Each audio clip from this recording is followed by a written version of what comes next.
Meus irmãos, minhas irmãs, a narrativa da queda, que foi o que a gente viu na semana passada, ela é muito forte.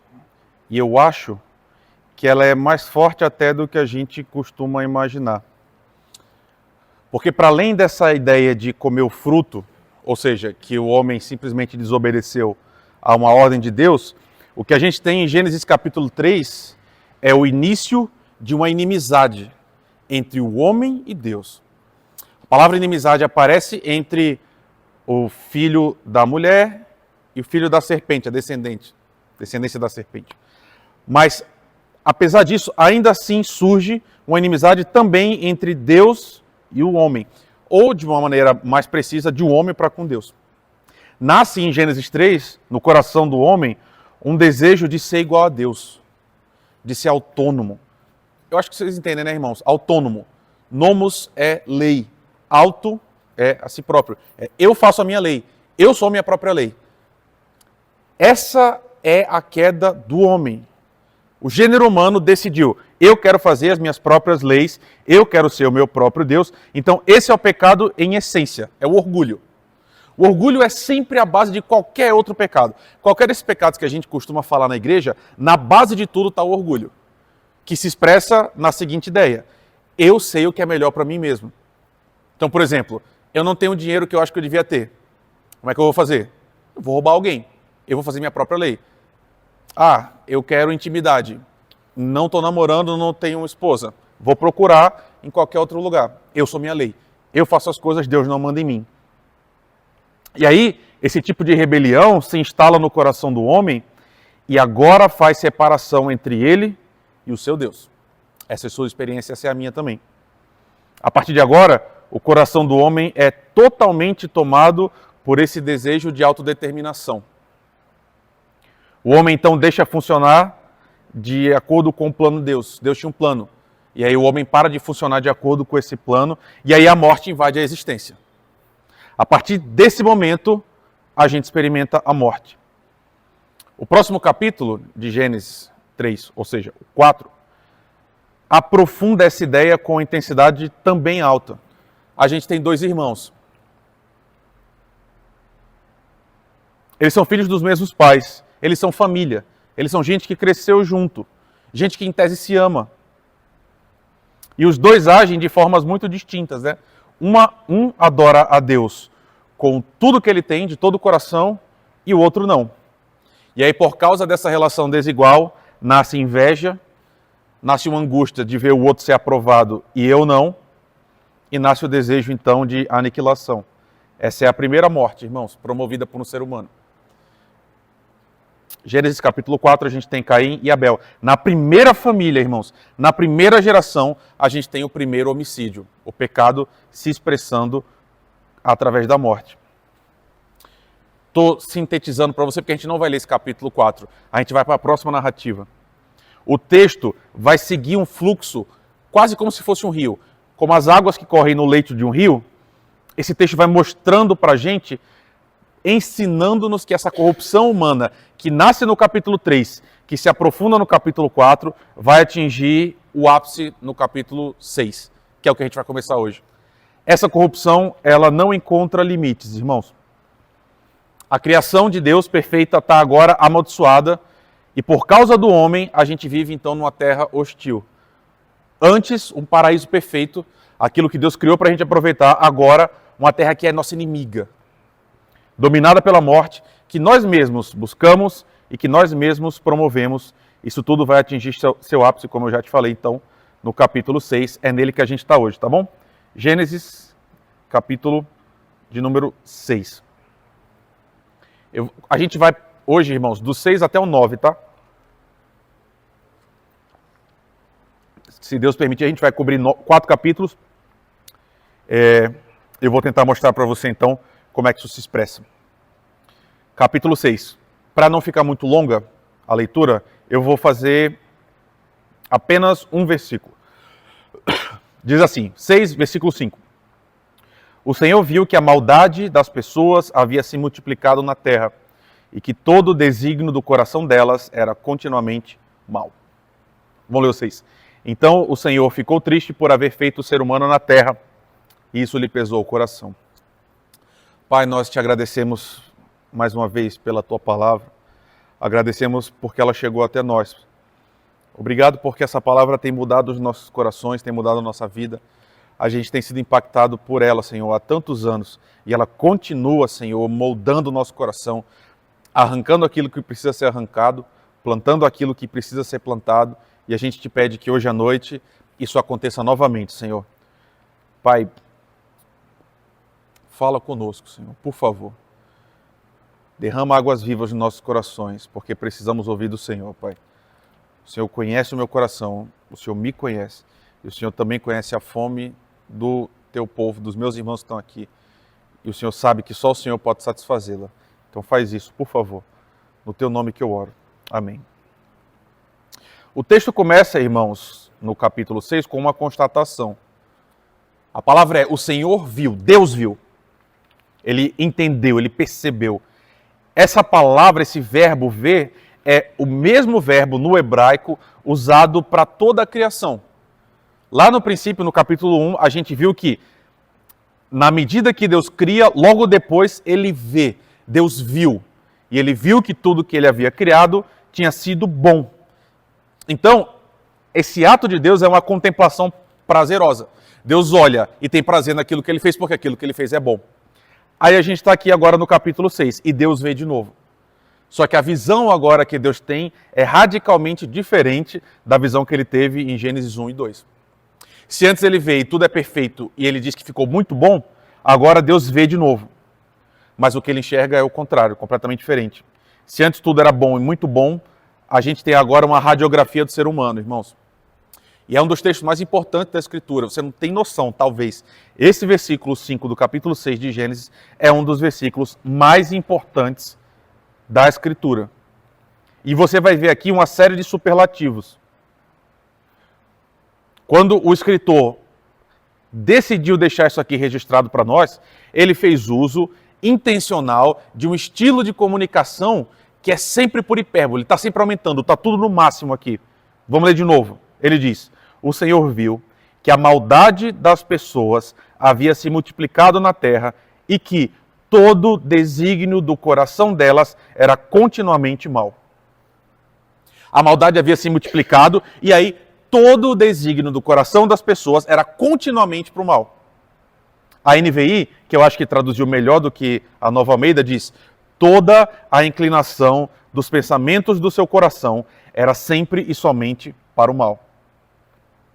Irmãos, essa aqui é uma forma poética de dizer que absolutamente tudo que envolve o centro daquilo que constitui o ser humano está manchado pelo pecado, está dominado pelo pecado. Porque o texto podia estar dizendo para nós, né? O Senhor viu a maldade das pessoas, no coração delas tinha algo ruim. Ele diz: todo o desígnio do pensamento humano era sempre e somente para o mal.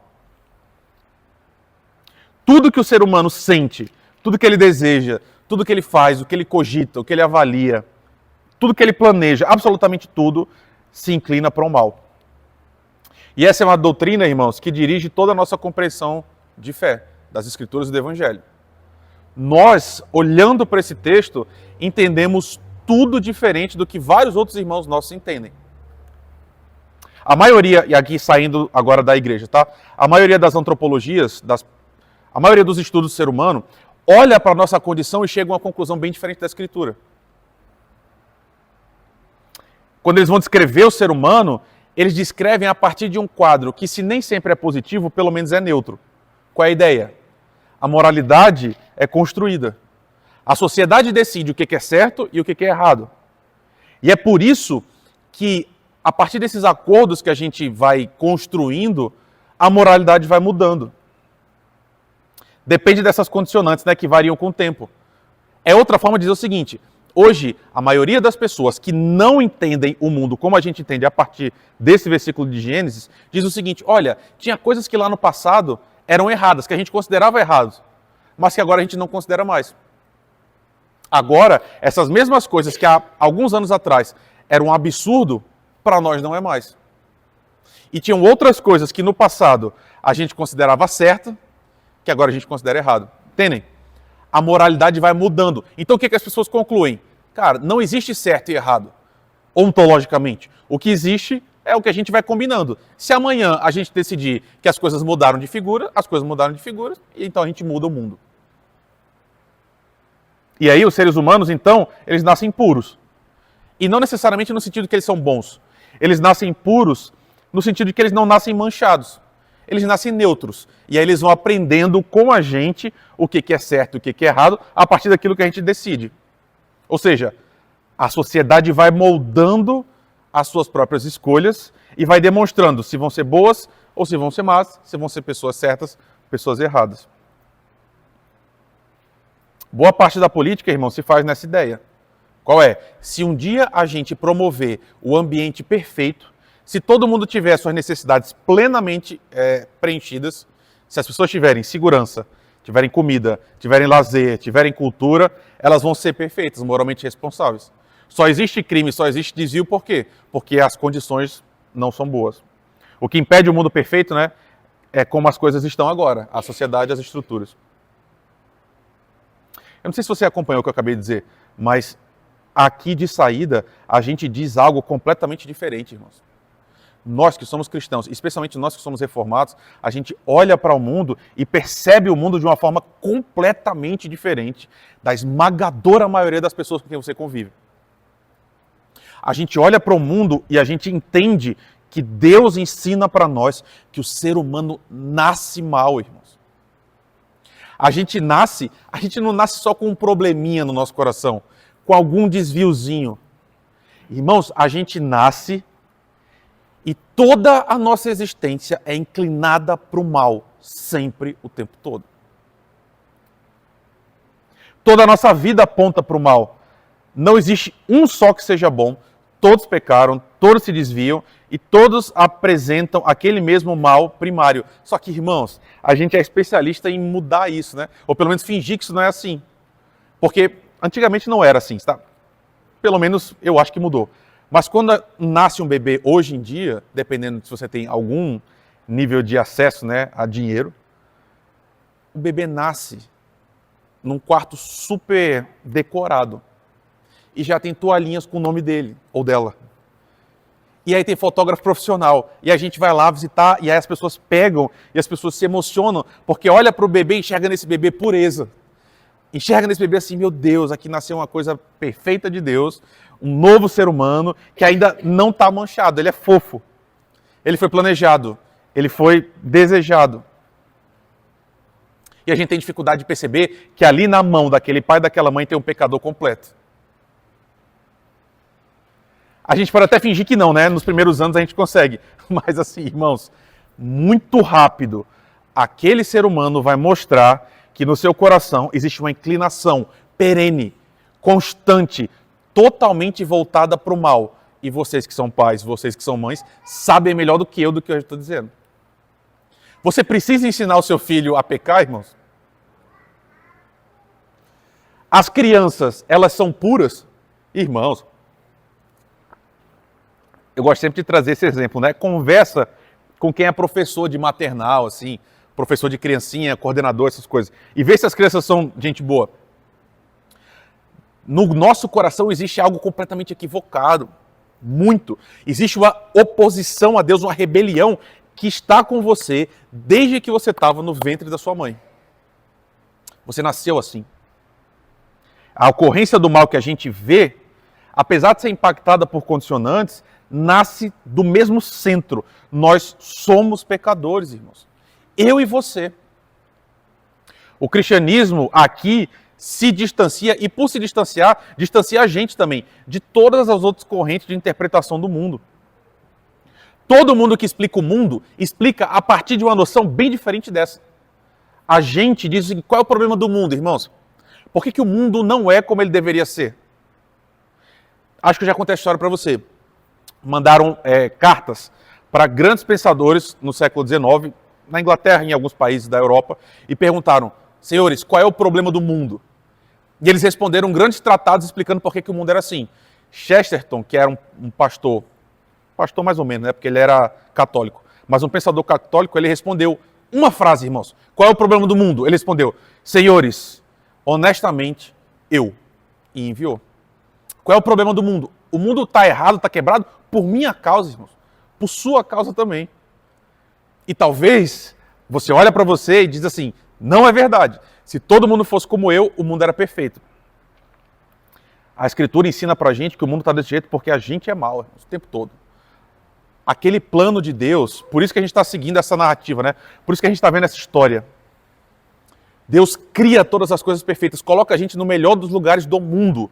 E a gente decide abandonar esse Deus e falar, nós vamos fazer nossas próprias leis, nós vamos nos regular a nós mesmos, a gente vai mandar no mundo. E a situação chega nesse ponto. E aí, versículo 6, Deus vê, e tendo visto isso, o coração de Deus fica pesado. Talvez na sua Bíblia, que esteja outra tradução, está dizendo o Senhor se arrependeu de ter feito o homem. Essa é uma tradução que no português distancia a gente da ideia original. Porque se arrepender pode dar a ideia de que Deus tinha uma ideia, viu o resultado e mudou de ideia. Não é isso que o texto ensina. A palavra não quer dizer isso. Mas olhando, Deus tem um coração pesado. Deus está entristecido. Deus sofre, irmãos. Deus olha para essa criação. Você precisa entender isso. Deus não é esse Deus impassível que está lá no céu, que nada o perturba. Pelo contrário, irmãos, quando Deus vê o sofrimento da humanidade, o seu coração fica pesado também. Por quê? Porque não foi para isso que Deus criou todas as coisas. Deus cria todas as coisas para uma harmonia perfeita, para alegria, para paz. A gente escolhe o contrário. E isso pesa o coração de Deus. E agora, por opção livre do homem, então, o mundo está amaldiçoado, preenchido de rancor, de ódio, de discórdia. E aí Deus vê. E o coração pesa. E aí, meus irmãos, qual é a solução? E pense bem, não seja apressado, você é Deus. Você decide criar um mundo. E criando um mundo, você decide criar uma criatura que vai ser a sua imagem e a sua semelhança. E você vai criá-la colocando-a num ambiente perfeito para ela ser feliz, o mais feliz possível. Você dá toda a condição para essa vida plena se desenvolver. E um dia essa própria criatura olha para você e fala, eu não preciso de você, eu não vou te obedecer, eu sou meu próprio Deus, você não serve mais para mim. O que você faz se você é Deus? Como é que você resolve isso? Se o homem escolheu livremente o mal, se ele escolheu se rebelar, o que sobra para Deus fazer? Se você faz o seu melhor, se você se esforça para outra pessoa, para criar isso, e essa pessoa passa a te odiar, passa a querer te destruir e ser autônomo sem você, o que você faz? Talvez seu coração seja melhor que o meu, meus irmãos, mas quando eu penso na minha condição de Deus nessa situação, eu falo, Irmão, eu vou passar o rodo. Vocês querem ser sozinhos? Vocês querem ser o próprio Deus de vocês? Então toma fogo do céu. Vou aniquilar todo mundo. Porque eu não criei o mundo para dor. E vocês destruíram a coisa linda que eu fiz. Inclusive vocês mesmos.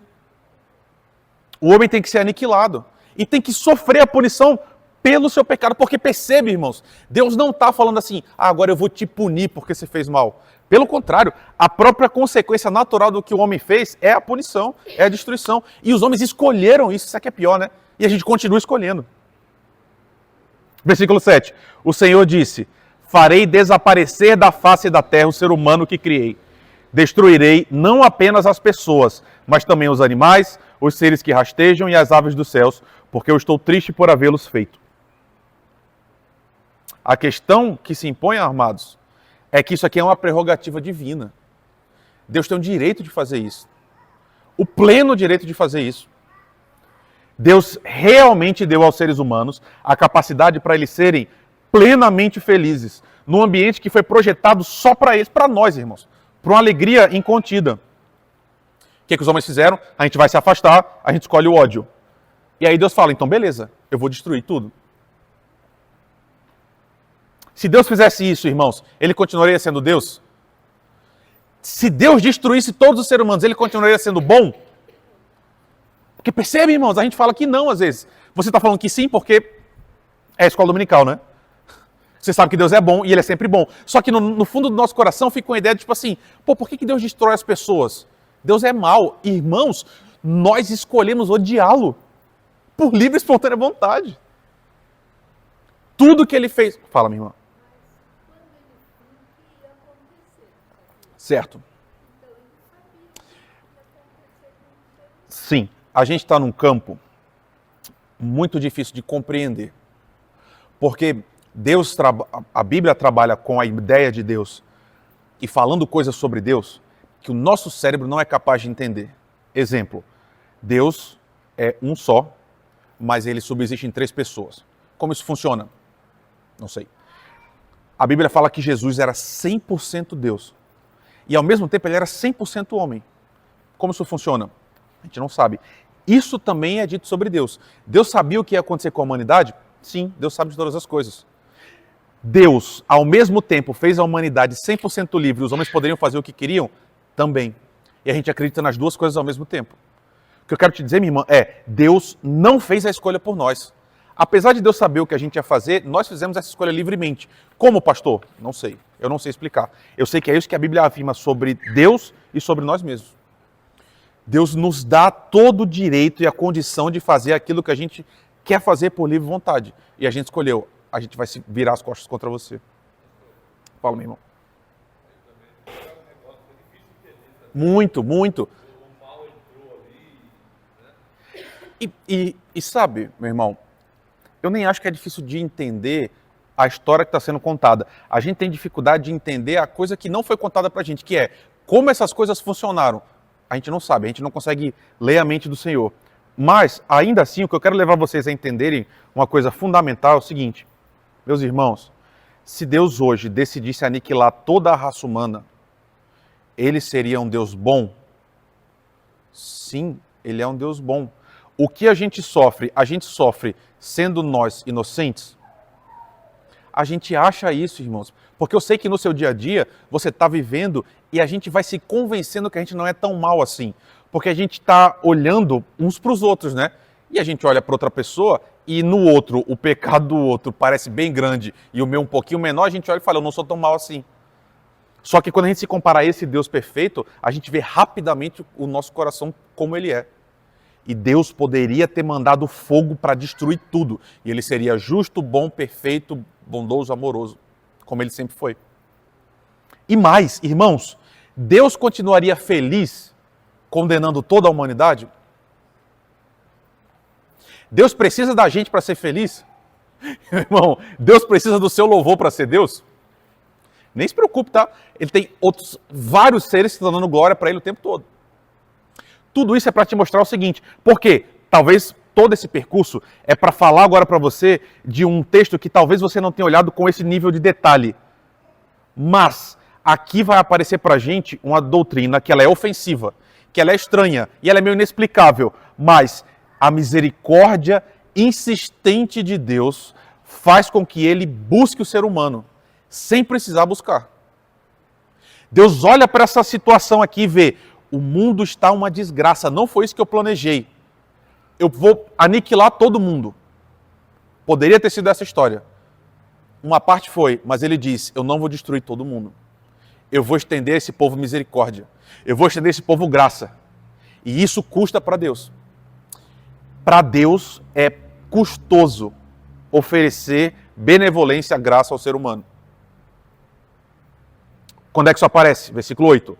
Porém Noé encontrou favor do Senhor. Encontrou benevolência, graça. E aí, irmãos? Nunca, em nenhuma história da Escritura a gente lê. E aí Deus percebeu que tal pessoa era muito boa. E aí Deus percebeu que tal pessoa tinha um coração puro, bom o suficiente. Nunca é isso. A virtude das personagens nunca está no fato de que elas não têm pecado, irmãos. Me fala uma personagem bíblica, tirando Jesus, que não peca. E que a gente não vê uns pecados bem estranhos na vida dessas pessoas. Fala só uma. Olha com cuidado a Bíblia, irmãos. E veja as pessoas que estão lá, os nossos heróis. Noé aqui, não é dito para nós que Deus olhou e viu que Noé era um cara muito bom, muito fera. Pelo contrário. O texto está dizendo o seguinte, olha, Deus vê Noé e decide estender a Noé graça, a favor. O versículo, claro, o próximo, vai dizer que Noé era um homem justo e íntegro. Mas o que significa Noé ser justo e íntegro? Quer dizer que ele não peca? Não, quer dizer exatamente o que vem depois. Olha aí, versículo 9. Noé é o quê, irmãos? Noé andava com Deus. Por que ele é justo? Por que ele é íntegro? Porque ele não erra? Porque ele anda com Deus. Ele continua andando com Deus, nos seus erros e nas suas falhas. O justo na Bíblia, irmãos, sempre é a pessoa que é imperfeita, que erra, mas que continua andando com Deus. O justo, na escritura hebraica, é aquele que confia em Deus o tempo todo e que anda com Deus, mesmo errando, ele levanta e continua andando com Deus. Esse era Noé. E aí, a esse que Deus vê dessa forma, ele dá uma ordem. Ele mostra o plano. Ele diz: Noé, eu vou destruir tudo. E ao mesmo tempo, ele diz: eu vou propiciar um escape. Vá, construa uma arca, e aí Deus dá todas as diretrizes. Deus dá todos os detalhes. E novamente ele explica para Noé o motivo. Ele diz: eu vou destruir tudo. Por quê? Porque os seres humanos se voltaram contra mim. E aí aparece no versículo 18, ainda do capítulo 6, uma palavra muito importante. Deus é um Deus que faz alianças. Ele diz, versículo 18, mas com você estabelecerei a minha aliança, e você entrará na arca, você e os seus filhos, a sua mulher e as mulheres dos seus filhos. O que é uma aliança, irmãos? Oi? Um o quê? União? Não, não necessariamente. Oi? Um acordo, um contrato, um pacto. Deus está agora pactuando a si mesmo. Gente, olha que coisa estranha. Deus está chegando para o ser humano e está falando: Noé, eu vou fazer um pacto com você, é uma aliança com você. Ele vai dizer assim: eu prometo alguma coisa para você, eu estou me comprometendo com você, eu estou me vinculando com você, Noé. E sabe, Noé e a sua família vai ser tratado de uma outra forma agora, através desse instrumento que vincula, né, a aliança. Perceba, o que eu estou dizendo para vocês é o seguinte: Deus não teve uma mera disposição momentânea. Deus não teve um arrobo assim de ternura e falou: Noé, vou cuidar de você. Não, Deus está dizendo o seguinte: Noé, eu vou me comprometer com você. E eu vou me comprometer com você até o final. Eu e você agora temos um pacto. E aí aparece a justiça de Noé, né? Versículo 22. Foi o que Noé fez. Conforme tudo que Deus lhe havia ordenado, assim ele fez. Irmãos, você precisa perceber isso na Bíblia. Deus é estranho, irmãos. Não é? Eu acho que a gente lê a Bíblia e aí a gente faz filmezinho, sabe, desenho, e aí parece que essa história é fofinha. Irmãos, Deus é estranho demais. Deus chegou para Noé e falou o seguinte: Noé, eu vou matar todo mundo. Constrói um barco, coloca todos os animais e vai dar certo. Irmãos, isso é muito estranho. Talvez você, no lugar de Noé, tivesse uma reação muito diferente. Porque quem é que acredita numa coisa dessa, irmãos? Sabe, a gente gosta de pensar que a gente obedeceria. Só que a gente está com a história terminada já. Você já sabe o que vai acontecer. Só que imagina se fosse com você. Imagina se fosse amanhã com você. Hoje você vai dormir, de repente você sonha e está lá. Paulo, meu filho, vai lá no mercado, na frente de Pirituba, constrói um barco, que eu vou mandar uma chuva, eu vou matar todo mundo, vai ficar só a sua família. Quem que faz isso, irmãos? E aí o que a Escritura diz? Noé foi e fez. Você entende o que é ser justo? Ser justo é Deus mandar uma coisa e a pessoa ir lá e fazer, mesmo sendo estranha, acreditando naquilo que Deus falou. Foi o que Noé fez. E a Bíblia repete, aí sim, esses são os nossos, entre aspas, heróis. Aqueles que andam com Deus, que vão confiando no que Deus diz, mesmo ao contrário do que o bom senso diz. Deus mandou, Noé acreditou, ele foi lá e fez. É preciso ter muita fé, irmãos, para obedecer. Para confiar que Deus vai fazer o que ele disse que ia fazer. Nem todo mundo obedece. Nem todo mundo tem coragem de passar o ridículo, porque é ridículo. De sofrer humilhação. Não, Noé. Ele vai, faz tudo exatamente como Deus ordena. E aí agora no capítulo 7, no versículo 9, a gente tem: entraram para junto de Noé na arca, de 2 em 2, macho e fêmea, como Deus havia ordenado. O próprio Senhor leva os animais a Moisés. Gente, eu faço direto, tá? Toda vez que eu errar, entenda Noé. Deus leva todos os animais a Noé. Todos entram na arca junto com os homens. Versículo 10 do capítulo 7. Olha o detalhe, irmãos. E aconteceu que, depois de 7 dias, vieram sobre a terra as águas do dilúvio. Você escutou de Deus. Constrói um barco, entra no barco que vai chover. Você constrói, os animais entram. O que acontece? Nada. Não acontece nada. Durante quanto tempo? 7 dias. Você tem celular. 7 dias para você passar rápido. Por quê? Porque você liga o TikTok, Instagram, YouTube e o tempo vai passando. Imagina 7 dias sem nada para fazer. Dentro de um barco. Cheio de animal. Você está entendendo o nível de fé que você precisa ter para ter essa experiência? Noé entrou na arca, os animais, fechou a porta. Primeiro dia, nada, irmãos. Segundo, nada. Quantos dias você aguentava? Pois é. Sabe o que eu penso? Quantas vezes Noé duvidou? Quantas vezes ele pensou o seguinte, será que eu estou maluco? Será que eu me enganei? Será que Deus não mandou? Que vai demorando, irmãos. Imagina Abraão, sai da tua terra, no meio dos teus parentes, eu vou te mandar para uma terra. Vou te dar um filho. Passa 20 anos e não tem filho nenhum. Quantas vezes Abraão para e pensa assim, caramba, será que eu ouvi errado? Será que não foi Deus? Será que foi o meu próprio coração dizendo alguma coisa para mim? Percebe, irmãos? Obediência é difícil, irmãos.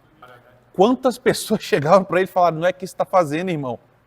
Que barco é esse? Aí ele vai falar o quê? Deus apareceu para mim e mandou. Percebe? Só que, onde é que está a justiça de Noé? É aqui, irmãos, isso aqui que é bonito. Porque ele ficou lá dentro. Ele não podia ter saído?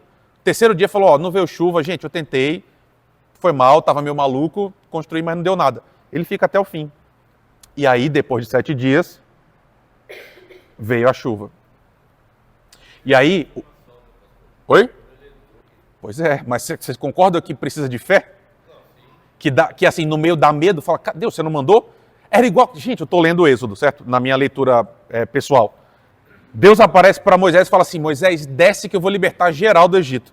Não fala, como assim, Deus? Eu vou falar para o faraó. Aí Deus vai lá e fala. Ele fala, o que acontece? O faraó diz assim, não vai sair ninguém e eu vou piorar a vida de vocês 1000 vezes. Aí o povo se volta contra Moisés, claro. E aí o que Moisés fala? Aí Moisés está nessa loucura, né? Fala assim, Deus, você não disse? Eu fiz o que você mandou e a vida piorou. É um pouco Noé aqui, irmãos. Gente, servir a Deus é difícil. Deus coloca os seus servos em condições difíceis de verdade. E não era só no passado não, ele coloca você também. Ele diz assim, confia em mim. Aí você fala, beleza, Deus, eu vou confiar em você. No outro dia, aparece na sua conta 50 mil reais? Se fosse assim, né? E Deus fala, continua confiando. E a gente vai, pela fé. O próprio Deus fecha a arca, sela, e o dilúvio vem, irmãos, e destrói tudo. 40 dias chovendo, as águas se acumulam ao ponto de cobrir todas as montanhas, e o texto diz, inequivocamente, tudo morre. Tudo que tem fôlego de vida encontra o seu fim. Apenas a arca contém o remanescente, os que permanecem, aqueles que vão escapar do juízo. E aí o texto traz para nós um antropomorfismo. O que é isso? Quando a gente empresta para Deus características que são humanas. Irmãos, quando a Bíblia fala a mão direita de Deus não está escolhida, Deus tem mão direita, irmãos? São coisas nossas, é uma linguagem nossa usada para Deus para a gente entender o que está acontecendo. Aqui aparece no versículo 1, capítulo 8. O texto diz que Deus se lembrou. Irmãos, Deus esquece? Não, claro que não. Deus não esquece. Só que o texto é muito bonito, né? A forma que ela vai sendo construída vai dizendo o seguinte para a gente, olha, Deus reorientou o seu olhar. E Deus agora vê de novo aquele remanescente. Exatamente. Deus lança o seu olhar de volta. 6 meses, irmãos. O dilúvio durou 40 dias, mas a água para baixar durou 150, tá aqui no texto. 6 meses dentro daquele barco. E aí Deus olha. E aí, novamente, é uma ação divina que inicia o começo do fim do juízo. Deus manda um vento, e esse vento vai soprando e vai levando a água. E aí você sabe os detalhes, a gente não vai ler isso, porque a gente está caminhando para o fim, mas Noé vai fazendo diversos testes, né? Ele lança primeiro uma ave, ela volta, depois ele lança de novo, ela volta com um ramo, por fim ele lança, ela não volta mais, ele entende que a água então está baixando. E aí no versículo 16, Deus toma a iniciativa, né? Ele diz, Noé, sai da arca. Saia da arca você, a sua mulher, os seus filhos e as mulheres dos seus filhos. Saiam para a nova criação, né? Para a nova terra. E Deus dá a nova ordem, né? Povoem a terra, sejam fecundos e multipliquem-se. Noé sai, eleva um altar ao Senhor, ele sacrifica, ele louva a Deus, e aí, versículo 21, a partir da adoração, Deus estabelece uma nova aliança, um novo pacto com esse povo. Versículo 21, o Senhor aspirou o aroma agradável e disse consigo mesmo, nunca mais vou amaldiçoar a terra por causa das pessoas, porque é mau o desígnio do íntimo do ser humano desde a sua mocidade. De novo, Deus está dizendo, eu sei que o ser humano é mau, desde que ele nasceu. Eu não vou destruir mais desse jeito, né? Também nunca mais vou destruir todos os seres vivos como eu fiz dessa vez. É outra forma de dizer o seguinte, eu sei que o homem é mau, eu sei que ele vai continuar sendo mau, mas eu não vou mandar essa destruição de novo. E aí, irmãos, o último detalhe que eu quero te mostrar no texto, para a gente terminar, versículo 12 do capítulo 9. Deus disse, este é um sinal da minha aliança que faço entre mim e vocês, entre todos os seres vivos que estão com vocês para as futuras gerações. Porém, o meu arco nas nuvens, e ele será por sinal da aliança entre mim e a terra. Todas as vezes que chove e dá sol e a gente vê o arco, é a lembrança que a gente tem de que Deus se vinculou com a gente e disse, eu não vou destruir vocês de novo desse jeito. E sabe, irmãos, o que esse texto ensina pra gente, né? O que eu quero que fique no seu coração? Eu estou tentando te mostrar essa história, que é a nossa história, e que é a história de tudo que existe no mundo, que a gente pisou na bola feia, irmãos. E nessa intenção de sermos iguais a Deus, a gente destruiu a criação de uma forma muito intensa, irmãos. A gente tem uma boa opinião sobre nós mesmos. E eu estou dizendo isso para você, eu tenho certeza do que eu estou dizendo. Por mais que você saiba que você é pecador, por mais que você perceba o pecado na sua própria vida, você ainda tem uma avaliação sobre você mesmo melhor do que ela realmente é. É outra forma de dizer, você é pior do que você tem condição de saber. Eu sou assim também. Irmãos, a gente é realmente mal. Para e pensa aquilo... Sabe, tem uma coisa que é boba demais, mas ajuda muito. As pessoas têm uma sandice total, né? Que no dia do juízo final, vai um por vez e vai ter um telão e Deus vai mostrar para todo mundo que está no nosso coração, né? Doideira. Mas essa é uma experiência que ajuda a gente a perceber um pouco como a gente é mal mesmo. Imagina se todo mundo tivesse acesso ao que você pensou só hoje. O dia inteiro. Tudo. Exatamente como está no seu coração. O que você pensou dos outros? O que você pensou sobre você? Seus desejos? Suas aspirações? A Bíblia ensina, irmãos, que a nossa maldade ela é muito maior do que a gente está acostumado a perceber. Ela não tem limites. Ela é terrível. E pior, ela é universal. Todos os homens são assim. Desde Adão até a gente hoje. Todos somos assim. Essa é a nossa história. E aí, essa história que a gente acabou de ler, Deus lidando com esse povo específico, escolhendo uma parte, salvando e recomeçando a história, essa é uma celebração da história das Escrituras como um todo. É quase como se fosse uma cena que mostra a história da Bíblia inteira, a história de todos nós. Abra aí em Mateus capítulo 24. Lê aqui comigo. Mateus capítulo 24, versículo 36. Final do Evangelho, tá? Jesus está terminando seu ministério público. Ele diz, mas a respeito daquele dia e hora, ninguém sabe, nem os anjos do céu, nem o Filho, senão o Pai. Pois assim como foi nos dias de Noé, assim será também a vinda do Filho do Homem. Pois assim como nos dias anteriores ao dilúvio, comiam e bebiam, casavam e davam-se em casamento, até o dia que Noé entrou na arca, e não perceberam até que veio o dilúvio e os levou a todos. Assim será também a vinda do Filho do Homem. Você entende o que Jesus está dizendo? Jesus está dizendo o seguinte, lembra aquela história de Noé? A história de Noé é a história de todo mundo. Jesus está dizendo assim, vocês que estão me ouvindo, essa história é a história de vocês. O juízo de Deus veio, Deus avisou, Deus falou, se arrependam, consertem a vida de vocês. E o povo não deu ouvidos, foi vivendo a vida deles, né? Foram vivendo como se nada tivesse acontecido. Continuavam celebrando a si mesmos, continuavam olhando para si mesmos como se fossem bons, sem perceber a própria maldade. Deus avisando continuamente e dizendo, se arrependam, e os homens ignorando esse Senhor. Essa é a história hoje, irmãos. A maioria continua ignorando Deus. A maioria continua olhando para os Noés, mil aspas, desse mundo e dizendo assim, esse povo é louco. Esse povo é louco. Está falando que vai vir um juízo. Que Deus está incomodado com a humanidade. Que história é essa? A gente é bom. Nós somos bons cidadãos. E aí, irmãos, esse texto ensina para a gente o seguinte, você e eu, a gente precisa de uma arca também. Você concorda? Tá vindo um dilúvio aí, irmãos, e não vai ser mais de água, certo? Não vai ser como foi o primeiro. O segundo vai ser muito pior. A Escritura diz que não vai agora ser com água, vai ser com fogo. Tudo vai ser destruído. Como é que você se salva? Como é que eu me salvo? A gente precisa de uma arca também, irmãos. A gente precisa que Deus forneça para a gente uma salvação, uma proteção que é dada pelo próprio Deus. E aí, irmãos, essa nova arca que vai vir, a gente constrói? Qual é a nossa arca, irmãos? Jesus Cristo. Cara, a Bíblia, lembra que Jesus, quando encontra aqueles homens, ele diz, toda a Escritura fala de mim, os salmos, os profetas e os textos históricos, né? Jesus fala, todo o Antigo Testamento é sobre mim, vocês não perceberam. A história de Noé é a história de Jesus. Jesus é a arca que veio para salvar a gente, irmãos. Toda a Escritura aponta para ele. E a gente tem estado agora a perceber e permanecer nele. E aí, olha como é a mesma história. Irmãos, nem sempre é fácil. Nem sempre a gente está acreditando de maneira tão confiante assim. Nesse processo de salvação que a gente está experimentando agora, às vezes a gente duvida. Porque às vezes demora na nossa perspectiva, né? E pense bem, Noé estava lá construindo a arca. Beleza. A vida estava seguindo como ela sempre seguiu, estava tudo, entre aspas, bem.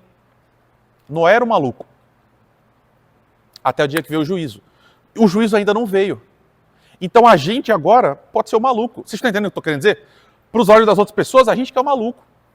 E a gente está dizendo o tempo todo, gente, cuidado, tá vindo. Só que tem horas, eu imagino que você na sua própria vida de fé, tem horas que você para e pensa assim, caramba, tá vindo mesmo? Por quê, irmãos? Eu ouvi tanto isso já. Tem um pessoal que fala assim, olha, desde que eu sou criança, estão dizendo que Jesus vai voltar. E ele não voltou ainda. E a Escritura às vezes fala disso, né? Deus falando assim para Israel, vocês estão dizendo que eu estou demorando, né? Então, às vezes, irmãos, a gente duvida também. Às vezes a gente é tentado a abandonar esse caminho. Porque está demorando.